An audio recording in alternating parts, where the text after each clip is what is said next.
Hi viewers, welcome back to Darwin vlog. இன்றைக்கி நான் வந்து இட்லி குருமா தான் செஞ்சுருந்தேன். ஸோ அது எப்படி செய்யுதுன்னு உங்கள் கூட ஷேர் பண்ணியிருக்கேன். இப்போ பார்த்தீங்கன்னா அதுக்கு வந்து ஒரு மூடி தேங்காய் எடுத்திருக்கேன். ஏன்னா நான் வந்து குருமா எப்பவுமே கொஞ்சம் நிறையா வச்சுக்குவேன். அப்புறம் ஒரு அரை கைப்பிடி அளவு கடலை, சட்னி அரைக்கிற கடலை, தென் ஒரு 4 பச்சை மிளகா, தென் பூண்டு வந்து சிறுசாக இருந்தங்காட்டி ஒரு 3 பல் எடுத்திருக்கேன். உங்கள்கிட்ட பெரிய பூண்டாக இருந்துச்சு அப்படின்னா 1 பல் பூண்டே போதும்.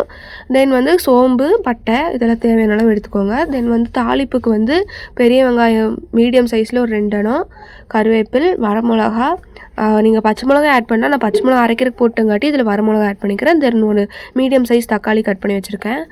இப்போ வந்து பாத்திரத்தில் எண்ணெய் ஊற்றிக்கோங்க. எண்ணெய் ஹீட் ஆனதும் கடுகு, கடலப்பருப்பெல்லாம் போட்டு நல்லா பொரிஞ்சதும் ஃபஸ்ட்டு வந்து வரமிளகா ஆட் பண்ணிக்கோங்க. தென் வரமிளகாவில் இருக்கிற ஸ்பைஸ் எல்லாம் வெளியே வந்துடும். அப்போ தான் தென் வந்து கருவேப்பில் போட்டுட்டு கட் பண்ணி வச்சுருக்கிற வெங்காயத்தையெல்லாம் ஆட் பண்ணிக்கலாம். இது வந்து நீங்கள் செஞ்சு வச்சுக்கிட்டீங்க அப்படின்னா 2 நேரத்துக்கு நீங்கள் யூஸ் பண்ணிக்கலாம். காலையில் இட்லி செஞ்சிங்கனாலும் யூஸ் பண்ணிக்கலாம். தென் ஈவினிங் ரைஸ் வச்சு ரைஸ் வந்து ஏதாச்சும் தாளித்து அதுக்கு வந்து கூட ஊற்றி சாப்பிட்றதுக்கு வச்சுக்கலாம். நான் அப்படி தான் பண்ணிப்பேன். ஏன்னா என்னால் 2 டைமும் குக் பண்ண முடியாது, தம்பி இருக்குங்காட்டி. ஸோ ஈவினிங் வந்து ரைஸ் மட்டும் வைக்கிற மாதிரி பார்த்துக்குவேன். காலையிலே குழம்பு வச்சுட்டேன் கொஞ்சம் நிறையாவே.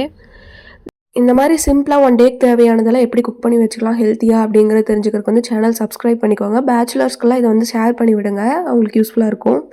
தென் வந்து வெங்காயம் நல்லா வதங்கினதும் தக்காளி உள்ளே ஆட் பண்ணிக்கலாம். தக்காளி நல்லா வதங்கட்டும்.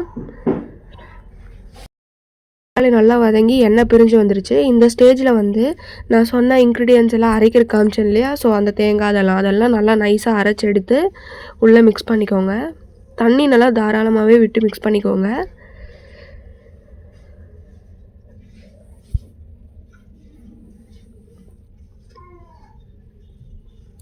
ஏன்னா அதோட பச்சை வாசனையெல்லாம் போகணும்.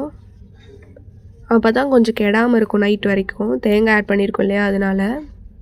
நீங்கள் இது கூட புளி கூட வச்சுக்கலாம். லைட்டாக புளிச்சிரும், தக்காளியும் போட்டுருங்காட்டி. அதனால நான் வந்து புளி வைக்கல அரைக்கிறதுக்கு.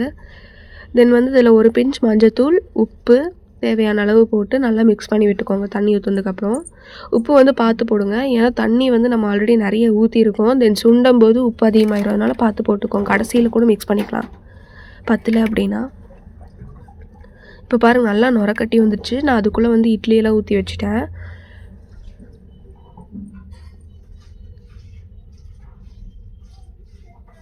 ஸோ இந்த மாதிரி நுரக்கட்டி வந்ததுக்கப்புறம் நம்ம உருளைக்கிழங்கு வந்து நான் ஆல்ரெடி வேக வச்சுட்டேன். ஒரு மீடியம் சைஸில் ஒரு 3 உருளைக்கிழங்கு வேக வச்சுருந்தேன். அதை வந்து இந்த ஸ்டேஜில் ஆட் பண்ணிக்கலாம். நுரக்கட்டி வந்ததுக்கப்புறம் இந்த மாதிரி உடச்சி விட்டு ஆட் பண்ணிக்கோங்க.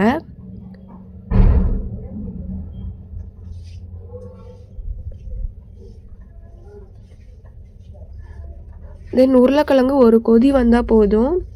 ஏன்னா நம்ம ஆல்ரெடி வேக வச்சுட்டு உப்பு போட்டு வேக வச்சுக்கோங்க உருளைக்கிழங்கு வேக வைக்கும் போது. தென் ஒரு கொதி வந்ததையும் ஸ்டவ் ஆஃப் பண்ணி மிக்ஸ் பண்ணி விட்டுக்கோங்க. இந்த தண்ணி பதத்தில் இருந்தால் இட்லிக்கு ஊற்றி சாப்பிட்றதுக்கு நல்லாயிருக்கும். தென் கெட்டி ஆயிரும் நீங்கள் ஈவினிங் அப்படிங்கும்போது. தென் நான் ரைஸும் வச்சுட்டேன், அவ்வளோதான். இதை ஈவினிங் வந்து லெமன் இல்லைன்னா தக்காளி போட்டு தாளிச்சுக்குவேன். ஸோ நீங்களும் இந்த மாதிரி ட்ரை பண்ணி பாருங்கள்.